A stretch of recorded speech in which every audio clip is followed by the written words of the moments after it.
On y va. Bonjour Sophie. Bonjour Tatiana.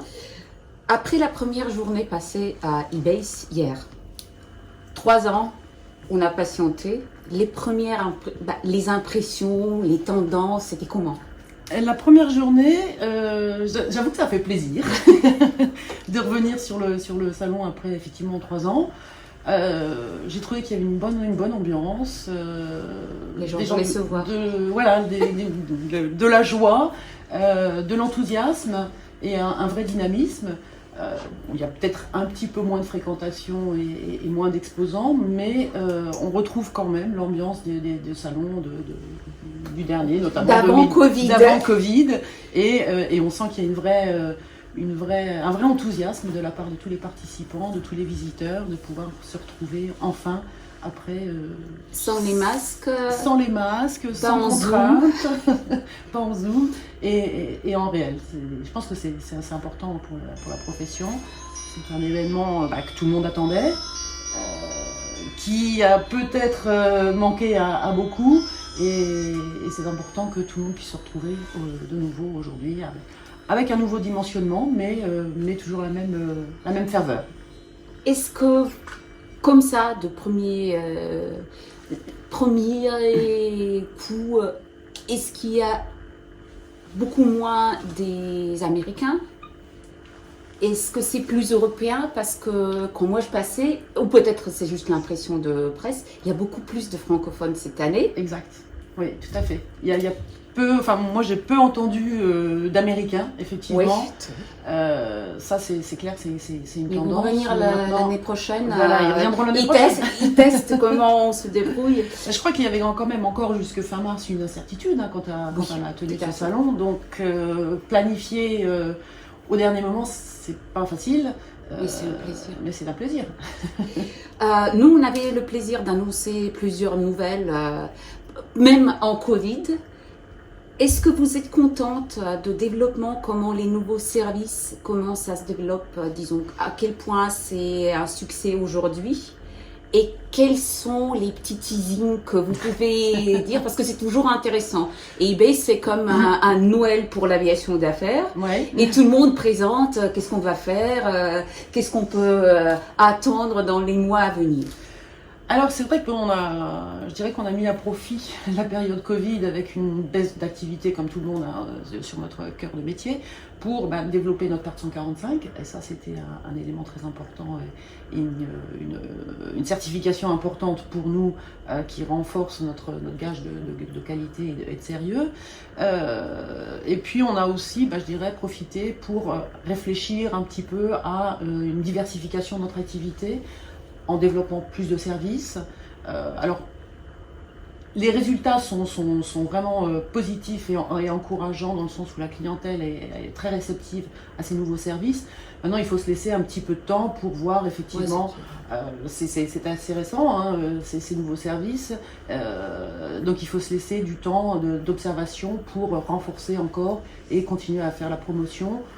On a beaucoup travaillé aussi sur une flexibilité d'offres de hangars, justement pour essayer de s'adapter à la demande du marché qui a quand même changé sur ces 2 dernières années, où on voit que les clients sur l'aéroport de Genève vont venir, mais vont rester très peu de temps. Ils ne vont pas rester forcément une journée ou 2 jours, c'est beaucoup de quick turnaround, donc il faut s'adapter et puis apporter cette flexibilité pour continuer à vendre son service, mais de manière un petit peu différente. Mais disons les premiers retours des clients, parce que c'est toujours très intéressant de voir comment une fois il a testé le nouveau service, le retour. Est-ce qu'ils sont hyper contents? Est-ce qu'ils se prononcent, les clients? Parce que ça c'est aussi intéressant. Alors, il y a ceux qui testent, et après il n'y a pas trop de retours. Alors, sur des services, et notamment le service de nettoyage à sec, les avions, les clients qui ont testé, on a un très bon retour, effectivement. Super. Ils sont ravis, le produit est très performant, le rendu est magnifique. Donc là, c'est vraiment un service de qualité, et le résultat est probant. Geneva Airpark, tout ce que je sais et ce que je dis souvent aux collègues, c'est 5-star residence, donc c'est les services voilà. de même qualité. Tout à fait. Qu'est-ce que vous dites? Est-ce que le monde de l'aviation d'affaires, après Covid, ça a changé? Est-ce que ça revient à ce que c'était avant, ou bien les 2 ans qu'on était un peu enfermés, ça nous a forcé de réinventer l'industrie un peu? D'une certaine manière, oui, parce que, et on le voit encore ici sur l'aéroport de Genève, le trafic a repris, mais ça n'est plus le même profil. Le profil vraiment a changé. Déjà, les vols long range n'ont pas quand même repris à 100%, loin de là. Et justement, il y a ici à Genève plus de quick turnaround, donc des clients qui sont de passage, mais très rapidement. Donc il faut s'adapter effectivement à cette nouvelle donne et à cette nouvelle configuration pour pouvoir continuer à délivrer ces services, mais avec effectivement une flexibilité, une nécessité d'être plus rapide, d'être plus flexible, surtout plus adapté. La flexibilité et la capacité d'adapter les services. De réagir instantanément, je vais dire. C'est l'aviation d'affaires, c'est comme ça. Une question qui est très tendance cette année à eBay, et même quand on voyait, disons, la session d'ouverture, il y avait beaucoup de femmes et on discute beaucoup dans toutes les associations. Donc, comme vous êtes une des rares femmes au top niveau dans l'aviation d'affaires, on discute que c'est l'industrie où c'est surtout les hommes qui roulent. Ouais. Et qu'est-ce qu'on peut faire pour attirer les filles, donc assurer la génération suivante, que ce soit pas seulement les hôtesses de l'air, mais expliquer quels sont les métiers dans l'aviation d'affaires, qu'il y a enfin les pilotes, les ingénieurs. Est-ce que vous croyez que c'est juste question un peu à la mode, ou bien il y a vraiment un besoin d'attirer beaucoup plus des filles dans l'aviation d'affaires? Je crois que c'est malheureusement pas uniquement dans l'aviation d'affaires que la gente féminine n'est pas majoritaire. Je crois que on a le devoir de promouvoir, d'expliquer ce que l'on fait en tant que femme dans l'aviation d'affaires, mais comme on pourrait le faire dans un autre secteur d'activité.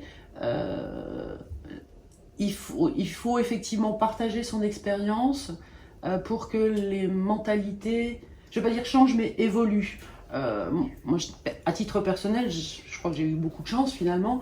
J'ai toujours rencontré des gens qui m'ont fait confiance et puis où la question d'être une femme ou pas ne se posait même pas.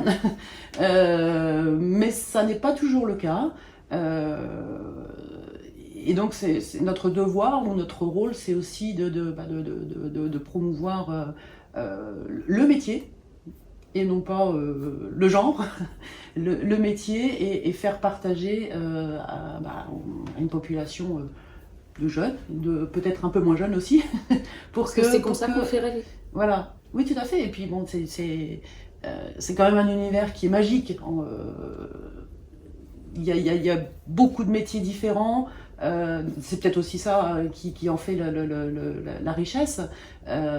Donc à chacun de partager son expérience et puis de donner de l'inspiration, de donner de la motivation et de l'enthousiasme.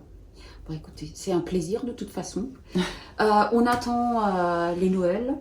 Ça sera un plaisir de partager les secrets qu'on va dévoiler. Il n'y a pas de secret aujourd'hui. Bon, écoutez, merci beaucoup. Mais je vous en prie. À l'année prochaine. À l'année prochaine, au prochain eBay. Ça va être...